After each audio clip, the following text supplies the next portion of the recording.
Let's face it, mortgage compliance sucks. The good news is, we're here to help with that. Welcome to the show with one simple goal: keep Canadian mortgage brokers protected and prepared in a challenging regulatory environment. We bypass the boring parts and get straight to it. Practical approaches, checklists, and real-world examples that you and your business can actually relate to. Whether it's FinTrack, the provincial regulators, or whatever might come next. I'm Justin Noda, occasionally joined by Dean Lawton and Deryk Williamson, and this is the Broker Armour Podcast.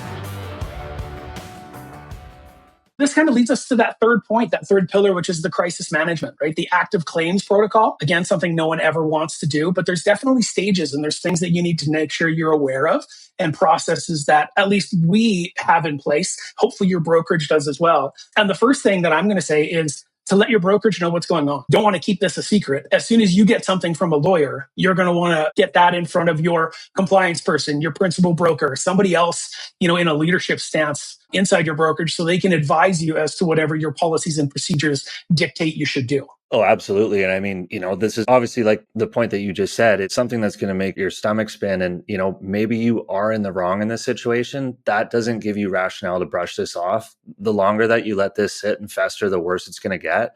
A lot of these claims need a response within a certain period of time, right? Sometimes it's 14 days, 21 days.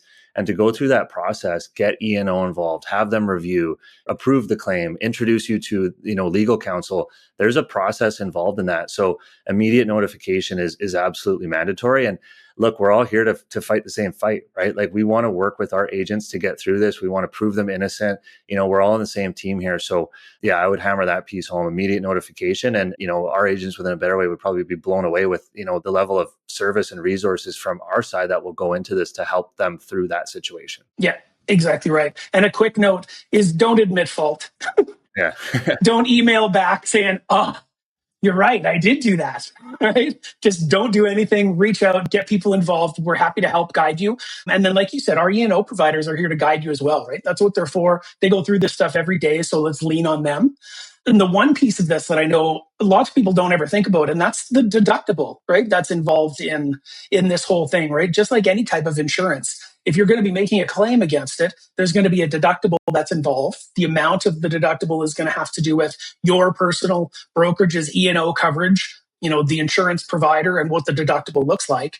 But that's the broker's cost to cover, not the brokerage's. I mean, it's a big piece, you hope you never go through that. But at the same time, as much as there is a cost, you're also grateful that you have E&O in that situation. And to remind people what E&O is, it's errors and omissions insurance, right? Like we're all human. We can all make mistakes. And that's what this coverage is for. That's exactly right. When you get into the coverage, we're going to talk about the support team a little bit as well. Like we said, E&O is all about supporting the broker who they're covering.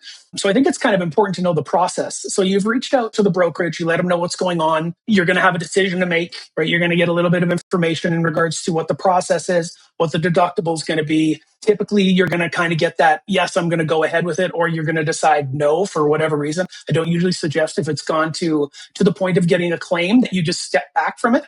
But once that happens and everything kind of moves forward, the E&O provider is going to give you a claims adjuster that's going to kind of act as your top of mind, your front end person to help organize. They'll get in touch with you. They'll get your side of the story. And then they're going to involve a counsel, right? They're going to get a lawyer that's assigned to handle all the legal communications and all the defense strategy. They're not just getting in there and, writing a check and moving on. They're in this with you. We're paying and you're paying for their services to be retained. I'm not 100% sure what the process might look like. It might look different for each separate claim, but from there, your support team is there to walk you through it. Yeah, and I think something to consider is, put yourself in the client's shoes, assuming it's a borrower in this situation. And, maybe it's a negligent claim and, there's nothing really to it. And they ended up taking private financing, but it's their own fault. And, they didn't sell their home, but they wanted to, and they decide to sue the broker, right? The first thing the lawyer looks at is, was an issue made on the broker side? Can we defend this? And B, what is the other side looking for? How much money are they looking for? Right? Because people can make claims just with a hope of getting some money back. They hope that we're going to look at it and go, oh, here's $50,000. Let's settle this and walk away. Right? That's not the approach that these lawyers are ever going to take. We do everything in our power not to pay a claim when it's not justified. Right? But you have to really look at that, and you have to think from the borrower side too. they are quite literally paying money, and it can be significant money if it's going to court. So it has to make sense for them to proceed. The counsel's initial job is to understand the claim. If the broker didn't actually make a mistake and we can prove that, they try to squash it. And if a borrower on the other side doesn't feel that strongly about the claim, they will often walk away because they don't want to have to risk putting a ton of money into this to get it to court to potentially lose this claim, right? Yeah. So that's the job of the counsel, is to understand the situation and ideally squash this if it's not justified. I'm going to bring it together from the very end back to the very start. And it's, what is the lawyer going to look for? And it's all into the communications, right? They're going to look for the communications history. They're going to look for everything that they can use to defend you. So all that stuff that you've gathered at the beginning of it, right? Those great notes in the CRM, communications from the client to the lenders and the lawyer, everything that's been retained in the file, they're going to ask for it, and they're going to use that as something to come to your aid, to your help with, to hopefully, as we talked about at the top, keep your money in your pocket, which was the whole main goal of this show. Yeah. The last point that I'll drop here, and we probably say this a little bit too much, but if you're brokering in 2025 and you don't have a CRM, or you're just not using it, now is the time to dig in. I mean, there's so many other benefits from a marketing and business development perspective, but this is just one other reason why you should have a functioning CRM where you are tracking what you do from a day-to-day basis. Yeah. Exactly. And I know it sounds like a lot of work, right, to save a text message or write a CRM note, but it takes 30 seconds to do it. And it can take a lifetime to recover from any kind of a lost license, or depending on the amount, that could be very hard to overcome.